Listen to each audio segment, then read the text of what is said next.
There was a general panic at the school.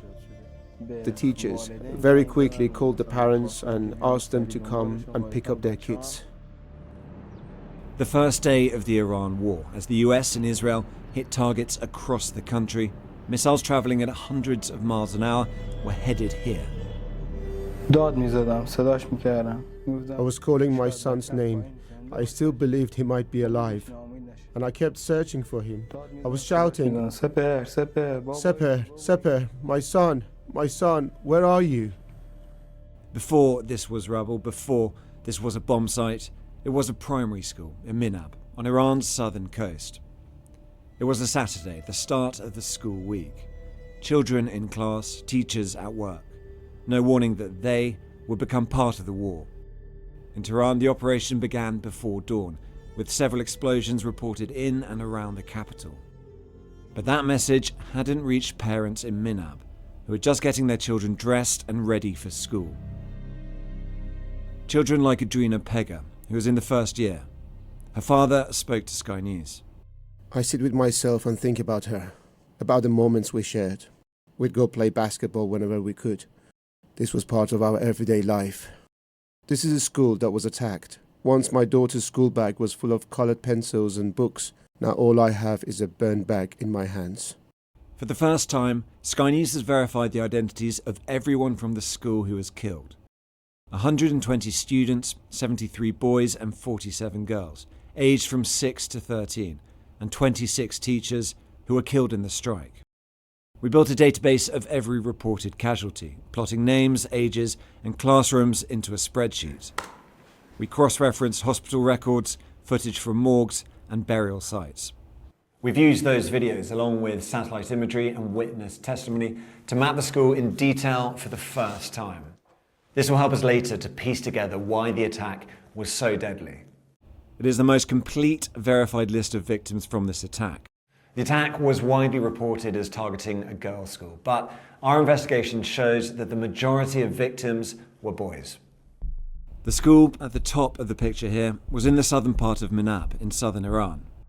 It's positioned close to an Iranian Revolutionary Guard Corps facility nearby. The school building was originally part of that IRGC compound, along with other buildings.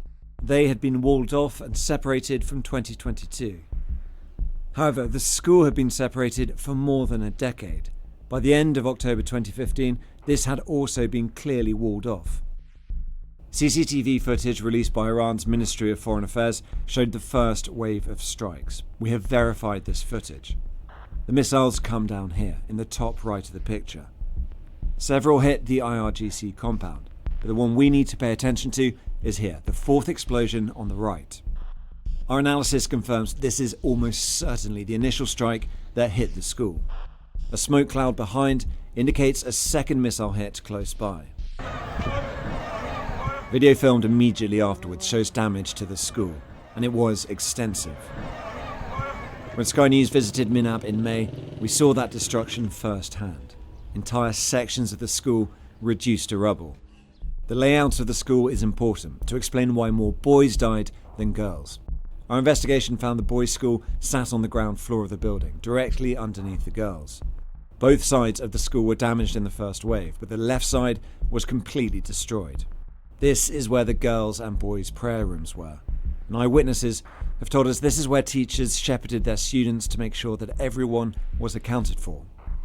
It was right where the missile hit. And because the boys' school was under the girls', more perished.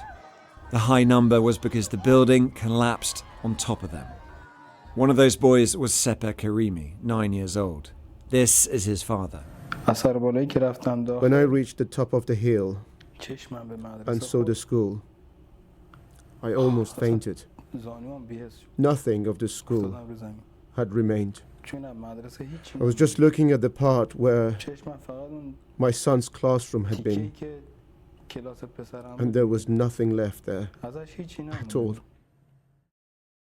The US is the most advanced military in the world. It has the most extensive satellite coverage of anyone. It has the most capable intelligence agencies. So why was a primary school a target? Admiral Joe Sestak previously commanded US ships in the Strait of Hormuz and is deeply familiar with military targeting. I think that there was a rush for this war. It just kind of seemed to show up. And in the haste of getting out there, my assessment is, and I surely could be wrong, is that expect what you inspect. And they did not take the time to go through the targeting and to learn that allegedly this mistake, this tragic error, was because the target had not been updated since 10 years ago. To me, it may very well be that's what it is. We don't know yet, but I think accountability is required here for the terrible tragedy that occurred. We sent a detailed list of questions based on our investigation to the Pentagon, and this was their reply. Good morning. Nothing to provide due to ongoing investigation. Thanks for reaching out. Nothing for the families, nothing for the victims. The identities we have verified are a grim catalogue. The names, the faces, the young lives cut short.